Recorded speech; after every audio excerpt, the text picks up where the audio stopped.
त्या ठिकाणी गायली. यानंतर भगवंतांनी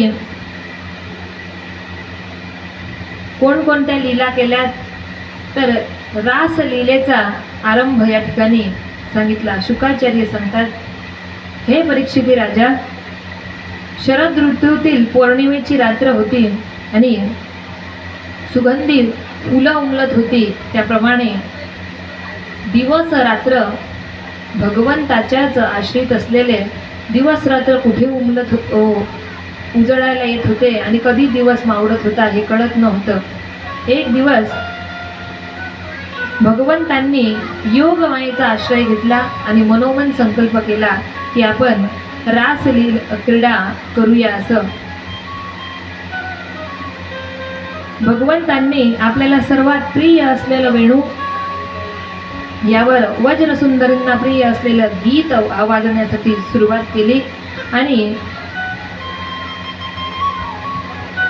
गोविंदाने चित्त हरण केल्यामुळे त्या गोपींना जी अवस्था झाली होती, जो आनंद त्या गोपींना भगवंताविषयी प्राप्त झालेला होता, त्याचं वर्णन शुकाचार्य या ठिकाणी करतात. भगवंत स्वतः त्या गोपींशी संवाद साधताना म्हणतात, हे महाभाग्यवान गोपींनो, तुमचे स्वागत मी करतो आणि तुम्हाला आवडणारी सर्वात गोष्ट कोणती, तुमच्यासाठी मी काय करावं, तुमच्यासाठी तुम्हाला प्रसन्नता वाटेल, आनंद वाटेल असं मी तुमच्यासाठी काय करू, तुम्ही सर्वजण सकुशल आहेत ना, असे अनेक प्रश्न गोपींना भगवंत स्वतः विचारतात. आणि मला तुम्हाला एक गोष्ट सांगायची आहे, हे गोपींनो, आतापर्यंत तुम्ही माझ्यावर अनेक प्रकारे प्रेम दाखवलं, माझ्यासोबत राहून तुम्ही माझ्यावर असलेलं प्रेम प्रगट केलं, परंतु हे गोपींनो, तुम्हालाही संसार आहे, तुम्हाला परिवार आहे, तुमचे आई वडील सासू सासरे मुलं बाळ सोडून तुम्ही सारखं माझ्या नावाचं आणि माझ्या चित्ताचं या ठिकाणी भजन करतात. तेव्हा तुमचा परिवार सोडून तुम्ही फक्त आणि फक्त माझ्यामध्ये गुंतलेले आहेत, तेव्हा तुम्ही त्यांना सोडू नका. त्यांना घाबरून घराच्या बाहेर या ठिकाणी त्यांना घाबरत नाही, घराच्या बाहेर पडतात, कधी रात्रबेरात्री माझ्या चित्ताचं स्मरण करतात आणि माझ्यामध्ये गुंततात. भगवंत उपदेश त्या ठिकाणी करतात. त्यावेळेस गोपींना खिन्नता वाटली आणि शुकदेव भगवान परीक्षिती राजाला म्हणतात, राजा, हे सर्व उद्गार गोपींनी त्या ठिकाणी ऐकल्यानंतर गोपी मात्र आता दुःखी झाला. देवा, आमचं प्रेम तुझ्या पुढे कमी पडलं का? आम्ही तुझ्यावर जे प्रेम करतो आहे या प्रेमामध्ये काही कमीपणा आहे का? हे श्याम सुंदरा, तुझ्यावर आम्ही केलेलं प्रेम तुला आवडत नाही का? अनेक प्रकारे त्या ठिकाणी गोपिका प्रश्नांतून भगवंताशी संवाद साधतात. भगवंत म्हणतात, भगवंतांनी त्या गोपींची अवस्था त्या ठिकाणी जाणली आणि शेकडोचे शेकडे गोपी त्या ठिकाणी भगवंतांनी त्यांच्या योग मायेने त्या ठिकाणी प्रगट केले. आणि यानंतर श्रीकृष्णांनी गोपींसह शुभ्र अशा वाळवंटामध्ये जाऊन त्या ठिकाणी यमुनेच्या वाळवंटामध्ये जाऊन गोपिकांसोबत क्रीडा केल्या आणि गोपिकांना त्यासोबत आनंद दिला आणि भगवंतांनी त्यांच्यासोबत त्या ठिकाणी रासलीला त्या ठिकाणी सुरू झाली. याच पुढे भगवंतांनी त्यांच्यासोबत राहून त्यांना आनंद प्राप्त दिला. त्यांच्या सहवासात राहून भगवंतांनी त्या सर्वांना क्षणोक्षणी भगवंत आहे, पावलोपावली भगवंत आहे याची जाणीव करून दिली. परंतु हे सर्व असताना त्यांना गर्व झाला आणि जो की भगवंताला अजिबात आवडत अभिमान उत्पन्न झाला हे भगवंतांनी जाणलं आणि भगवंत त्या ठिकाणी तिथून निघून गेले. आता भगवंत अंतर्धान झाले आणि त्या भगवंताच्या विरहामध्ये त्या गोपींची अवस्था शुकदेव भगवान सांगतात की हे राजा, अचानकपणे भगवंत अंतर्धान झाल्यानंतर एखाद्या आईपासून एखादा पुत्र जसा कुठलीही वार्ता न समजता किंवा कुठलीही संकेत न होता ज्याप्रमाणे एखाद्या आईपासून एखादा मुलगा कायमचा दूर होऊन जातो, त्या पद्धतीने या गोपिकांना त्या ठिकाणी दुःख वाटतंय, शोक करता आहेत. देवा, आम्ही अशी काय चूक केली की तू आमच्यापासून एका क्षणार्धामध्ये अंतर्धान झालास? अतिशय वाईट वाटतं, रडता आहेत आणि सर्वांना उपदेश करून म्हणता आहेत, कोणाकडून काय चूक घडली की भगवंत इथून अंतर्धान झाले? भरपूर विरह, भरपूर रडता आहेत आणि भगवंताविषयी शोक त्या ठिकाणी करतात की देवा, आमची जी चूक आहे ती चूक तुम्ही आम्हाला सांगावी आणि आमच्या लक्षात आणून द्यावी.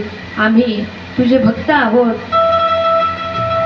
तेव्हा भक्ताचा अपराध तू पोटात घालणार नाही का? अनेक प्रकारे त्या ठिकाणी विनवण्या करतात.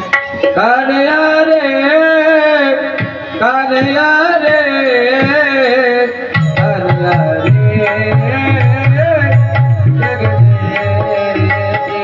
कान्हैया रे, कान्हैया रे, कान्हैया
भगवंताच्या विरहामध्ये,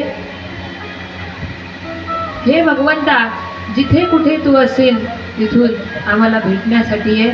आमचं रोम आणि रोम तुझी आठवण करता आहे. तू आमच्यापासून दूर गेलास, परंतु हे भगवंता, दूर तर तू गेलास, परंतु आमच्यातले आतमधले प्राण का घेऊन गेला नाहीस? असा विरह, असं दुःख त्या ठिकाणी रडतात आणि त्यांच्या मुखातून प्रगट झालेलं गीत म्हणजे गोपी गीत. भगवंताच्या विरहामध्ये, भगवंताच्या आठवणीमध्ये त्यांनी गोपी गीत त्या ठिकाणी म्हटलेलं आहे. जयती ते धिकम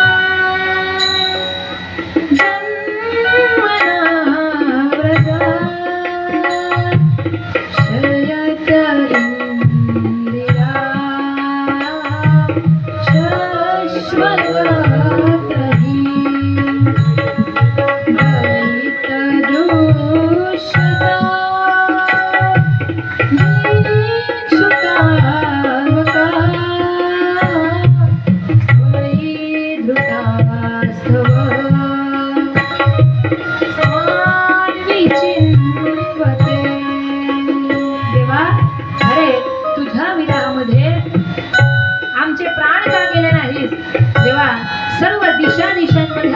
शोधतो आहे आणि जिकडे आमची दृष्टी जाते आहे तिकडे तू आम्हाला दिसतो आहेस, परंतु आम्हाला आलिंगन का देत नाहीत? आम्हाला स्पर्श तुझा झाले पाहिजे. आणि हे देवा, तुझा जिकडे तिकडे आम्हाला घास होतो आहे. शरदुदाशये साधु जात सरसी जोधर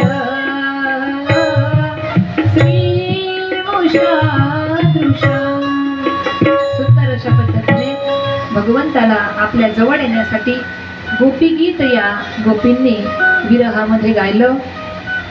आणि शुकाचार्यांनी या ठिकाणी परीक्षित राजाला सांगितलं, राजा, अरे भगवंत च्या विषयी प्रेम, भगवंताच्या विषयी आपुलकी जर निर्माण झाली तर हा भगवंत जिकडे जेही कार्य आपण करू, जेही कर्म आपण करू, आपल्या सोबतच्या ज्याही क्रिया करू त्यामध्ये हा भगवंतच आपल्याला दिसतो.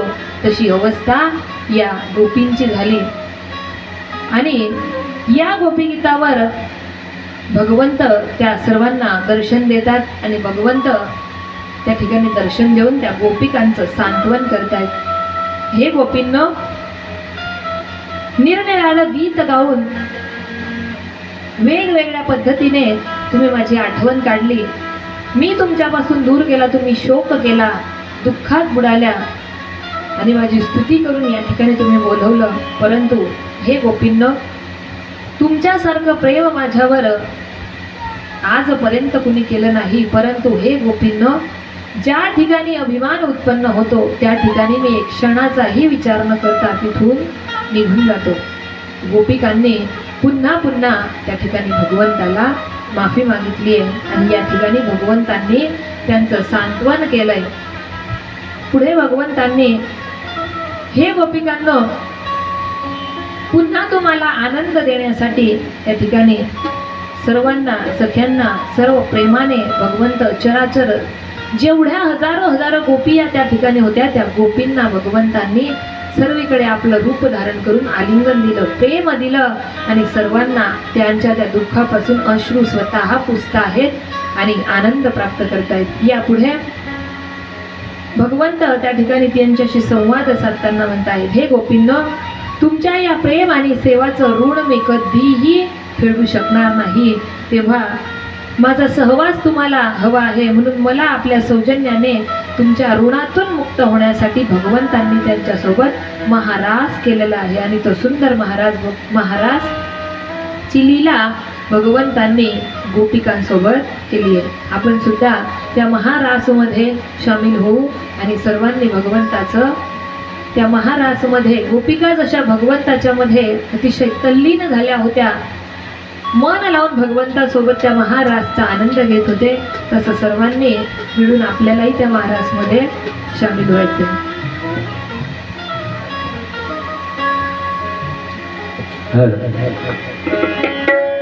चला चला बाई चला, चला चला बाई चला,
होती पाहिला रे रूपावसे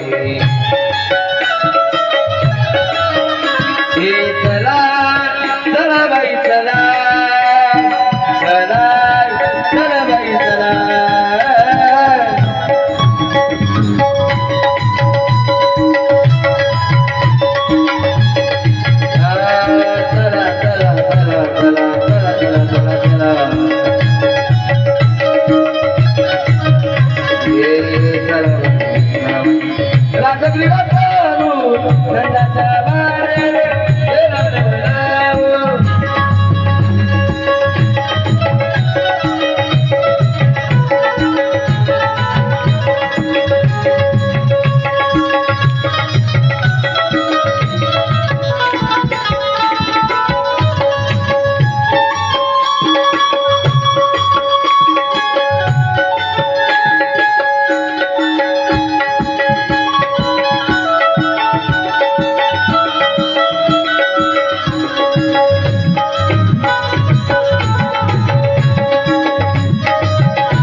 गोपिकांना आनंद देण्यासाठी महाराज ही लीला केली.